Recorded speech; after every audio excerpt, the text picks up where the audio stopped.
So the Socialist Party called the meeting tonight and a series of meetings around Dublin. So if you like what you hear today and your friends in Belfast or Limerick and want to tell them about it, please do. To mark the 50th anniversary of the death of Malcolm X, which takes place this Saturday coming. I'm going to bring in Eljeer now.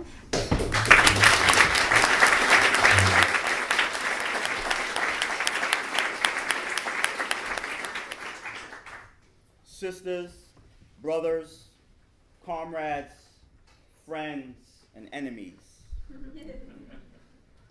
I am so happy to be here with you to discuss my own personal hero, Malcolm X, and the birth of a developing movement in the United States, Black Lives Matter.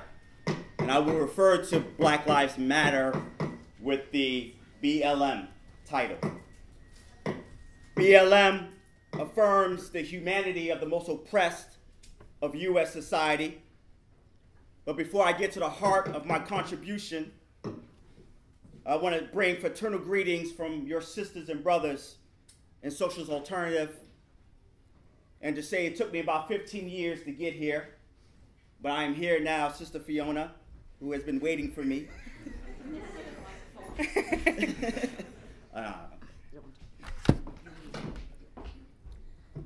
But before I get to my primary comments on Malcolm and the BLM, I want to talk just briefly about the events of the profound social movement you have going on right here.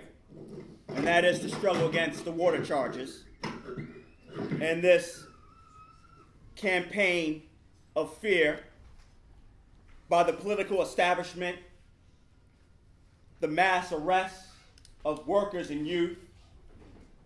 And in many ways, those tactics are the same tactics they've used in the United States against the Occupy movement, same tactics they used against the Black Liberation movement in the United States in the 60s and 70s.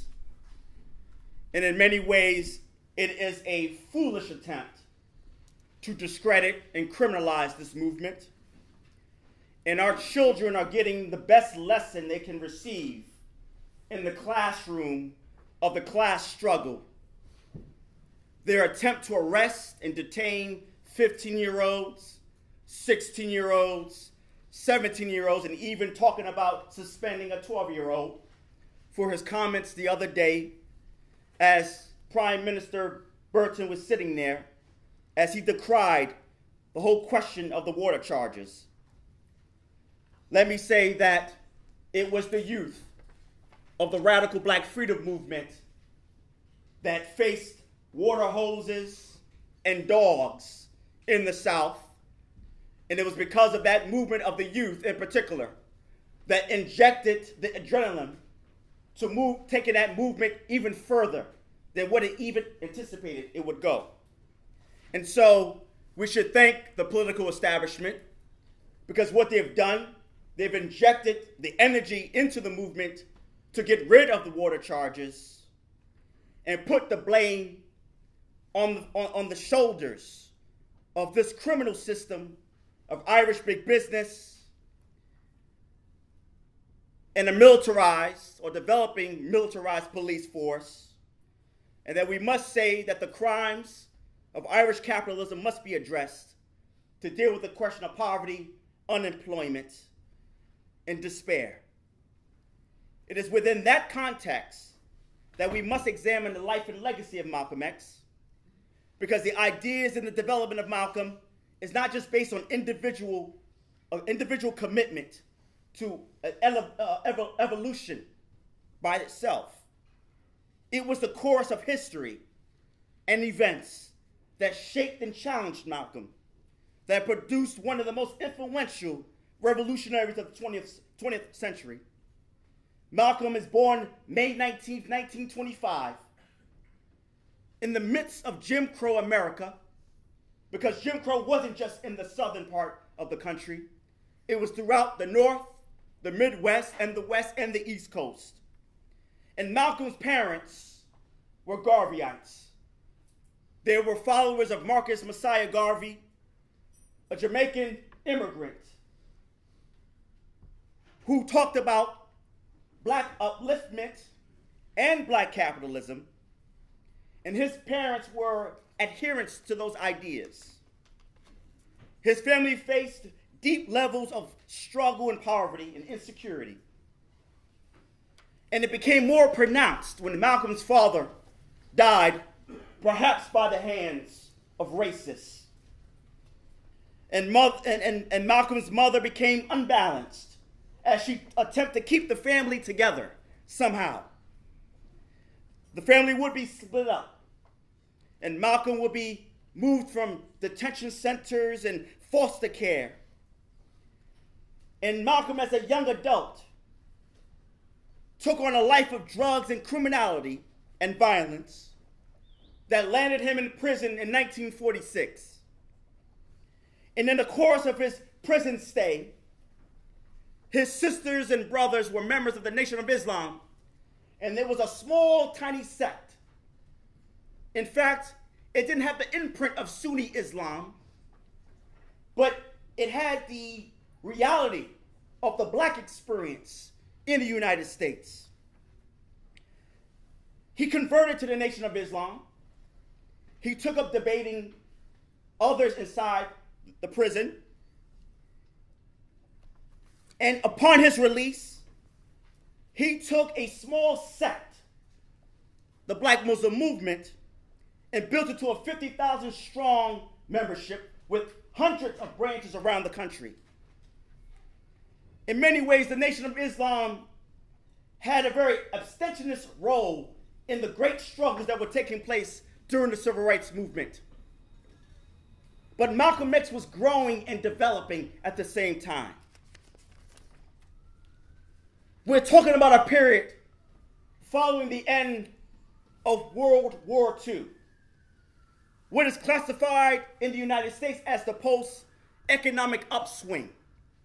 Keep in mind that the United States was coming out of 10 years of the Great Depression, and that through social struggle of the American working class and poor and the building of the labor movement, it saw profound gains economically, socially, and politically.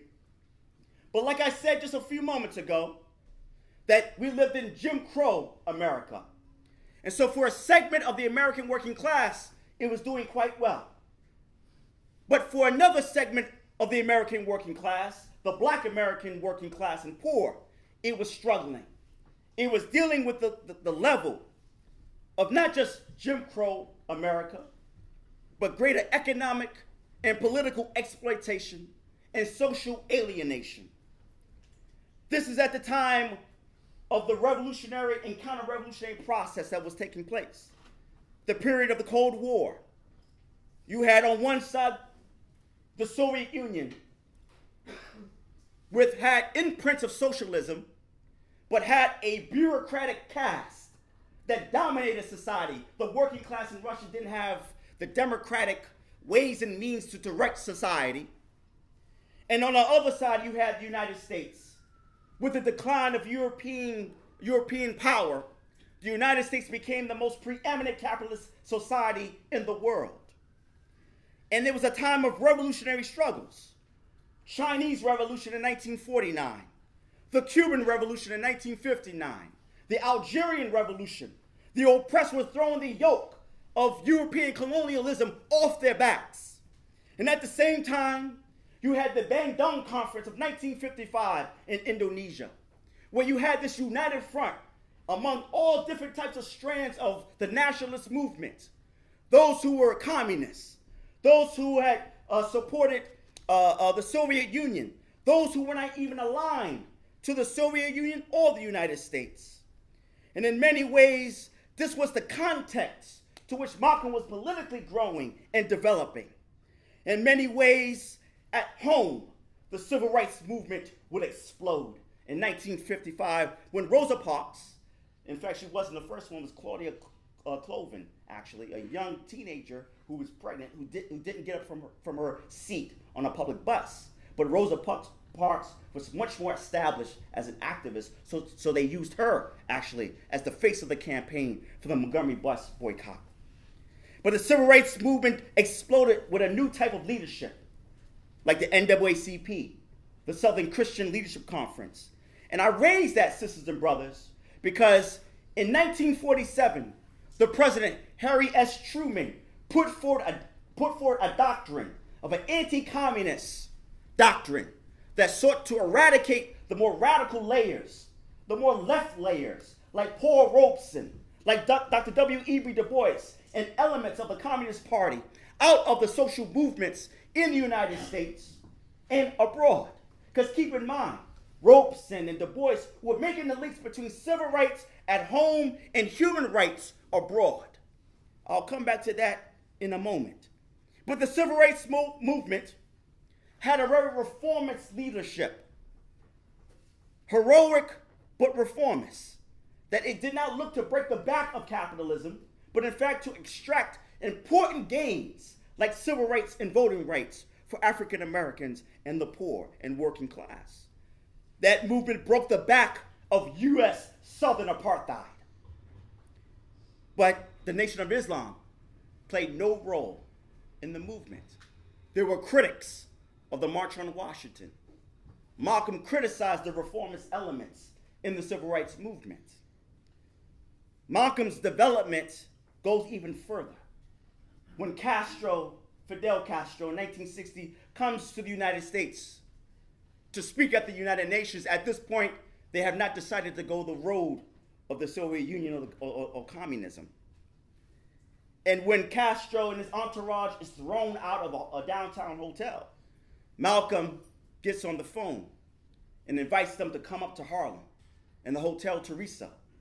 At that moment, it is the Black Mecca for politics, of art, of language, and full of development. Malcolm discusses with Castro.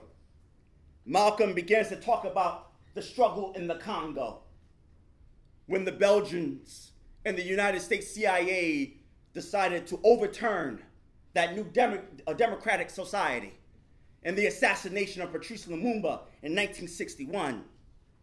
Malcolm, before Dr. King uttered a word about the Vietnam War, he spoke out against French imperialism and U.S. imperialism in Indochina.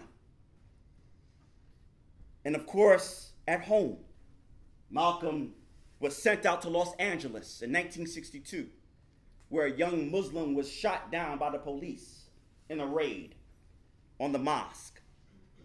And Malcolm X wanted to build a united front with all different types of African Americans to begin to put forward a movement to fight for justice for this dead Muslim.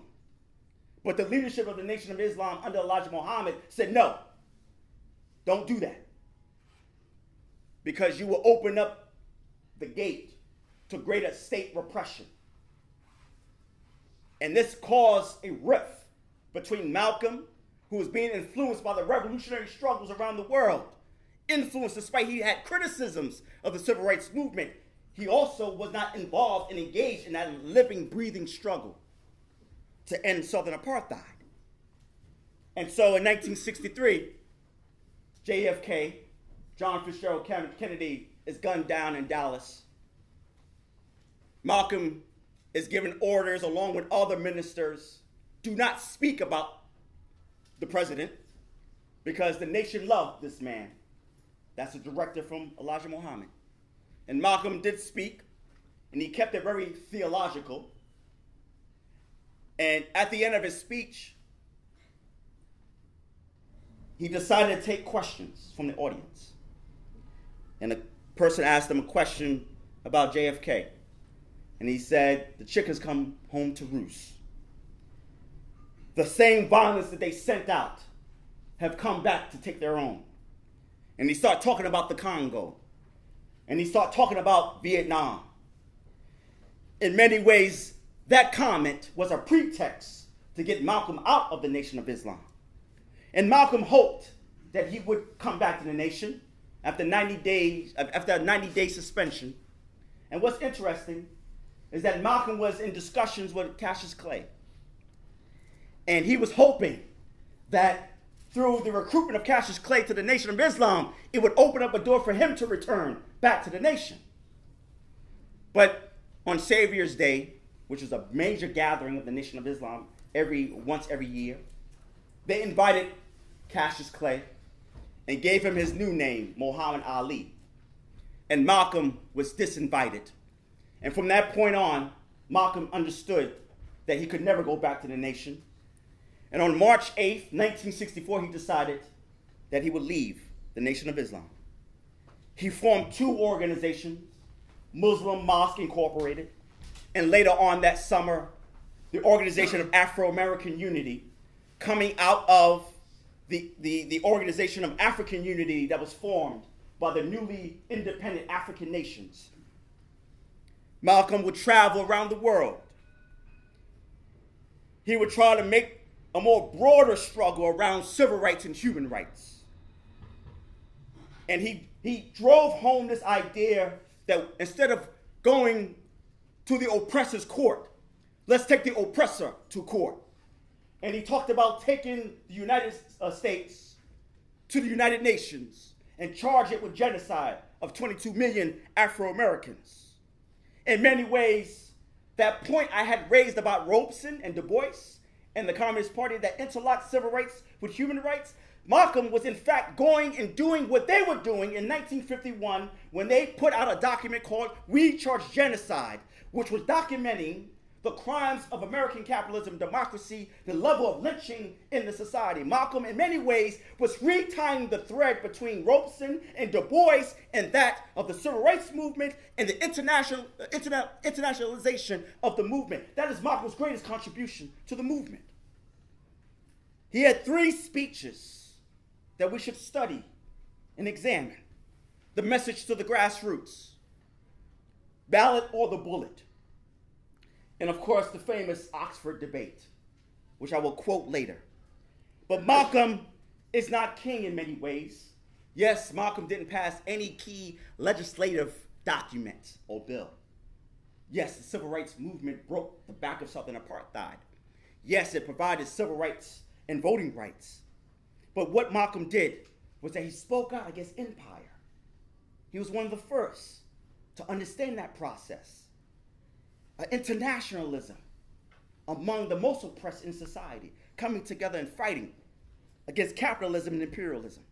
He rejected liberalism, that yes, you want reforms, but you don't want to tear down the walls of injustice that's held so many working people and the poor and people of color.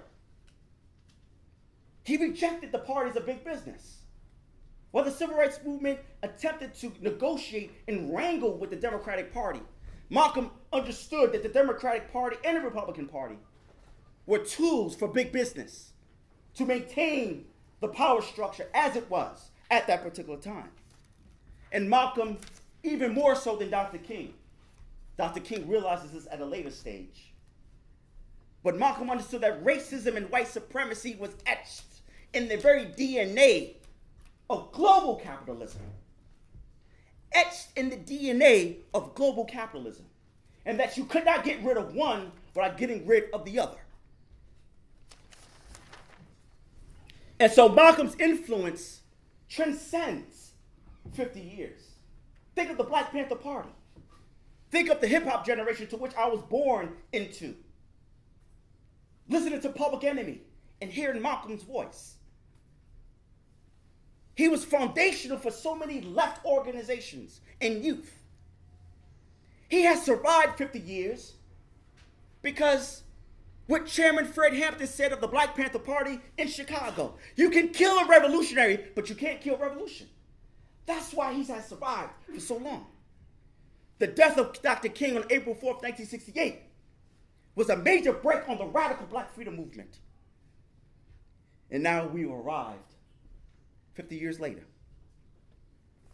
Frantz Fanon, the author of The Wretched of the Earth, once said, "We revolt simply because for many reasons, we can no longer breathe."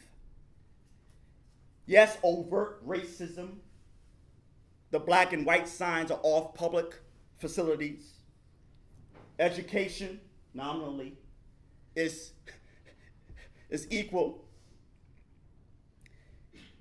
there's a change of attitudes. If that didn't take place, you wouldn't have the first black president in the United States. But the material conditions of the American working class and poor has gotten worse.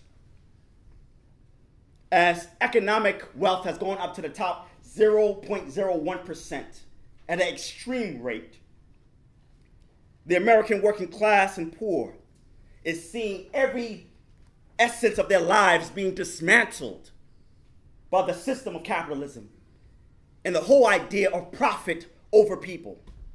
Let's examine that for 1 minute. The economic crisis of 2008-09 saw $71 to $92 billion of wealth. Wealth is not what is in your bank account. Wealth is what you own. It represents the greatest loss of wealth for people of color in modern U.S. history. The 6 to 7 years of Obama's presidency, we have seen African Americans lose more wealth equal to the slave period.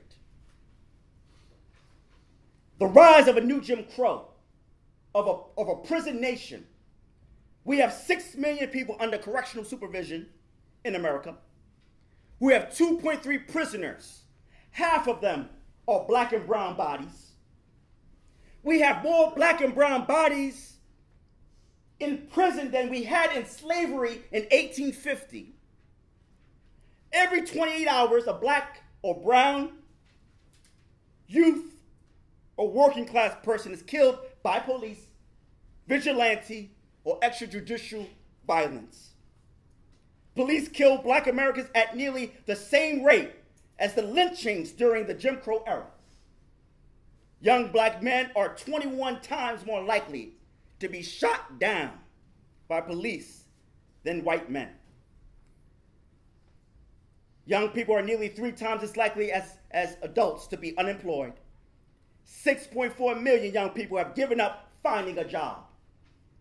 African American youth unemployment stands at 35%. In St. Louis, where Mike Brown was gunned down, in Ferguson, there's 40% poverty. Unemployment and low-wage work is the dominant feature for the lives of the Ferguson youth and workers. The median income in the district that borders where Mike Brown was gunned down, the income is $14,000. In the most prosperous nation in human history, no one can survive off $14,000 a year. In the so-called economic recovery, we've seen 67% of jobs created have been low-wage jobs, those averaging between $7 and $13 an hour. Sisters and brothers, we have crimes against humanity taking place in the United States and, of course, around the world. And so, when Ferguson erupted on August 9th, 2014, where Mike Brown's body laid in the hot sun for 4 hours, the same way they pulled the body of Emmett Till in 1955, battered and bruised, that started a struggle. In some ways, it started a revolutionary process. Eric Garner, from the city to which I'm born and raised, was choked to death, saying, "I can't breathe," 11 times, while other police and paramedics stood idly by as he died, breathless. What Fanon says is correct. We can no longer breathe in a system that suffocates us on every front. Malcolm said at the founding of the Organization of Afro-American Unity, our community must reinforce its moral responsibility to rid itself of the effects of years of exploitation, of neglect and apathy, and wage an unrelenting struggle against police brutality. The youth erupted in mass anger. and around the nation, people spoke out not just against judicial, the lack of judicial justice, but said that we can't live underneath these conditions anymore. National protests around the country, shutting down highways, going to the malls, going to the eateries, going to the museums. The youth said, we will disrupt your everyday life so you understand the existence of our lives are valued. And in many ways, it's going to be a long struggle. It's going to be confused and untested. It has challenged the so-called black leadership in the United States. That those who weren't in prison or those who weren't shot down, they are the ones who've been co-opted into the system. Like Al Sharpton, like Jesse Jackson. More cases will arise. A 12-year-old gunned down in Cleveland, Ohio. Tamar Rice. In New York, a kid Gurley gunned down as he was walking down the staircase in his housing project. The ruling elite is in deep crisis. On one side, they want the militarized police to keep the working class and poor in check. But then there are others within the ruling elite who are smart enough to understand that with this militarized police force, you're inciting these folks to rebel. And so there's a discussion and debate among the ruling elite of what should they do. The case of Obama. And I have to say a word about Obama.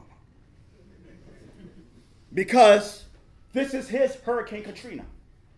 And those that remember Hurricane Katrina for Bush, it has left Obama paralyzed. He doesn't know what to do. In 2004, he was the same man that said, there's no white America. There's no black America. There's only one America. In fact, the post-racial paradigm has been torn asunder and thrown in the waste bin of history. We see a divided nation. But in many ways, it's the Ferguson youth that gives us the example of how to bring truly a united America. And we would argue that we need to build a sustaining movement, that our movement must have demands and organization and be independent from the two parties of big business, Democrats and Republicans.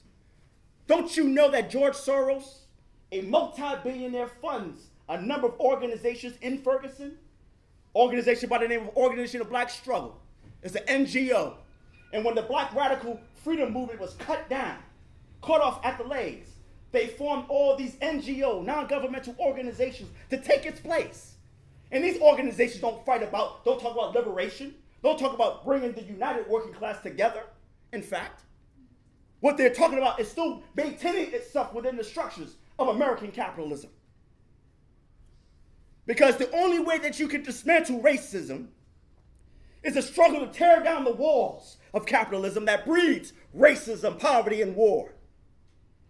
As a socialist and a member of Socialist Alternative and the Socialist Party, we believe in a global revolution, but a global democratic socialist revolution, where all of the working class and poor, of all of its different hues, sexuality, gender, can be united under a banner that talks about cooperation and solidarity and socialism. And then my final seconds. T.D. Joe Higgins said, we should read our Shakespeare. Malcolm read Shakespeare, in fact, while he was in prison. And at the Oxford debate, December 3rd, 1964, the question on the floor of the Union, the Oxford Union, was Barry Goldwater in 1964. I'm getting old now, so I have to wear reading glasses. Barry Goldwater said that extremism in defense of liberty is no vice. Moderation in pursuit of justice is no virtue. And Malcolm debated in the affirmative, agreeing with Goldwater, who just accepted the Republican nomination for president in 1964. And Malcolm, reading his Shakespeare, like Joe said, said, I read once passingly about a man named Shakespeare. I only read about him passingly, but I remember one thing he wrote that kind of moved me. He put it in the mouth of Hamlet. I think it was who said, to be or not to be. He was in doubt about something. Whether it was nobler in the mind of man to suffer the slings and arrows of outrageous fortune, moderation, or to take up arms against a sea of trouble, and by opposing end them. And I go for that. If you take up arms, you'll end it. But if you sit around and wait for the one who's in power to make up his mind that he should end it, you'll be waiting a long time.